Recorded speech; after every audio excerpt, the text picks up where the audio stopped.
pessoal, sejam muito bem-vindos a mais uma videoaula. Hoje nós vamos falar desse grande filósofo aqui que é o John Locke. O John Locke, ele nasce ali no ano de 1632 e falece no ano de 1704. É considerado um dos pais do liberalismo e do iluminismo. Ele participou ativamente da Revolução Gloriosa de 1688, que colocou o holandês Guilherme de Orange como rei da Inglaterra, iniciando uma monarquia parlamentar no poder.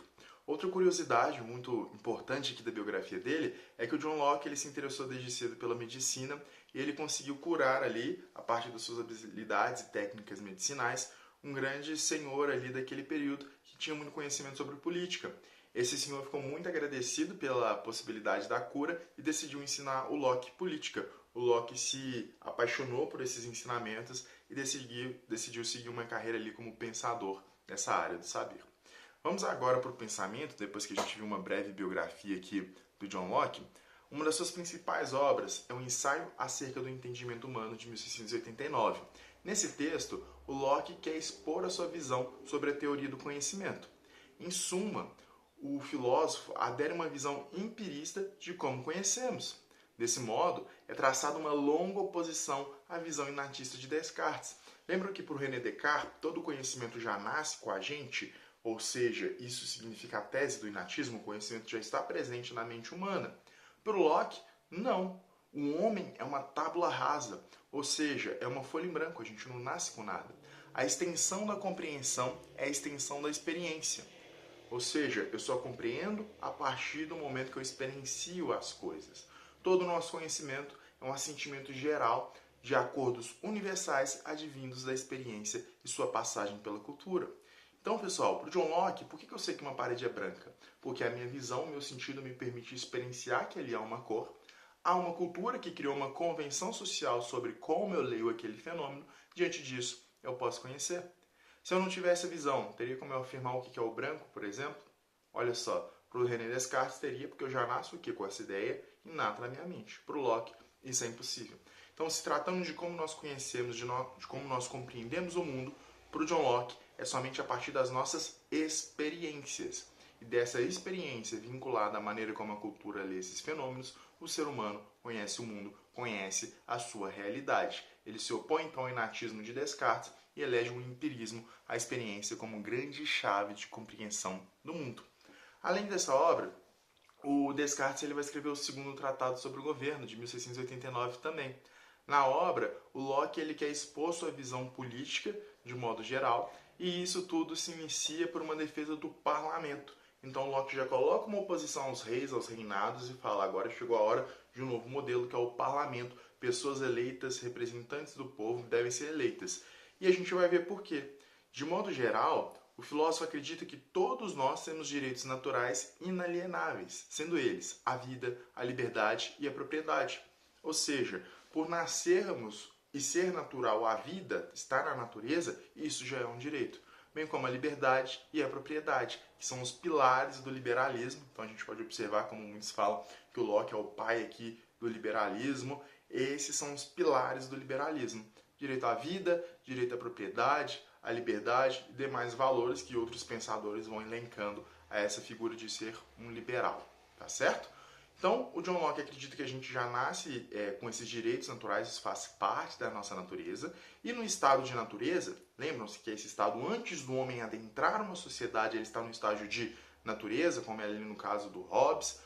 Para o Locke, no estado de natureza, o homem pode ser pacífico, mas não há garantia de que os direitos naturais serão respeitados. Logo, é necessário um contrato social.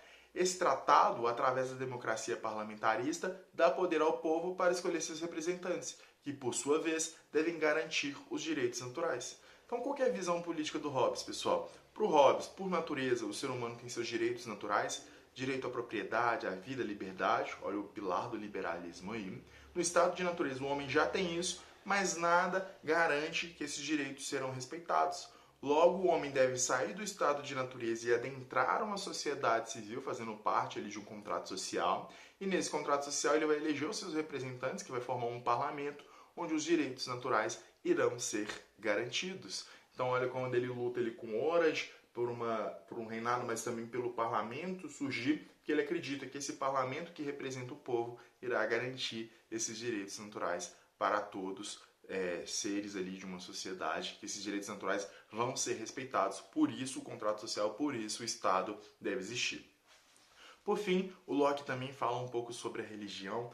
Ele diz na Carta sobre a Religião e a Liberdade, ele vai alegar que deve haver uma liberdade religiosa. Por quê? Pois não tem como determinar uma única verdade da fé.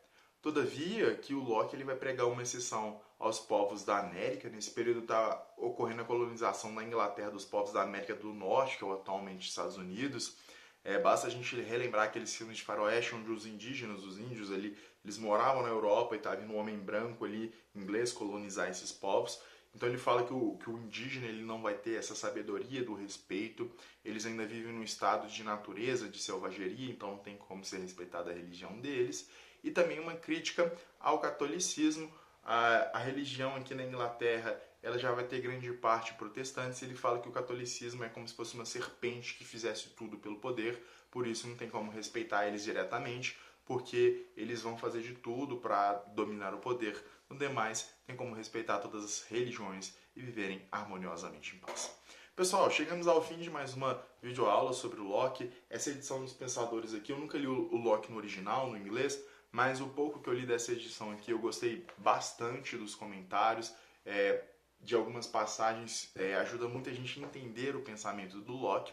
E acredito que as reflexões mais preponderantes e interessantes que o filósofo nos deixa sobre a perspectiva do estado de natureza. O homem nasce com direitos naturais, esses pilares do liberalismo realmente existem, ou seja, devemos respeitar o direito à vida, o direito à propriedade, o direito à liberdade. Esses direitos realmente são naturais, uma grande discussão do direito até mesmo contemporânea. Além disso, o Estado ele funciona melhor, o governo, por um parlamento. Essa figura que o Hobbes, por exemplo, defendia de um rei, de um soberano ali, ela pode abrir mão para um parlamento. O parlamento é a melhor maneira da gente se organizar. E por fim, a terceira e última questão muito interessante é como a gente conhece. Será que então a gente é essa tábua rasa, essa folha em branco, e dependendo das impressões que a gente tem do mundo, a gente conhece? Fazendo esse pensar já pensando do pensamento do Locke. Essas passagens nos dão o que pensar e formular a nossa visão de mundo. Muito obrigado pela atenção, espero que tenha ficado tudo claro. Aqui embaixo segue o nosso resuminho, como se fosse um quadro na sala de aula. Dúvidas, críticas e sugestões sigam aberto para que a gente possa dar continuidade ao nosso diálogo. Obrigado pela atenção, até a próxima videoaula.